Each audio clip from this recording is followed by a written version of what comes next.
Ternyata Ibu Eni dulunya presiden direktur di perusahaan. Kerabat ungkap faktanya kini jadi sorotan. Kasus Ibu Eni yang tinggal di rumah tanpa air dan listrik terus menjadi perhatian. Kini sejumlah fakta baru pun terungkap dari keluarga Tiko ini. Yang terbaru terungkap jika Ibu Eni merupakan seorang presiden direktur di sebuah perusahaan. Seperti diketahui, kisah perjuangan Tiko yang merawat sang ibu alami depresi tinggal di rumah mewah yang berada di Kompleks PLN, Kecamatan Cakung, Jakarta Timur viral di media sosial. Baru-baru ini masa lalu Ibu Eni kembali dibongkar oleh sosok kerabat terdekat. Dikutip akun Instagram Rumpi Gosip, seorang wanita yang diduga kerabat dekat Ibu Eni menceritakan di balik sosok Ibu Tiko ini.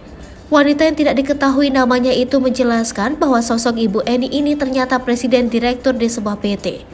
Bahkan, wanita tersebut membuktikan sebuah kartu nama ibu dengan mempunyai gelar doktoranda.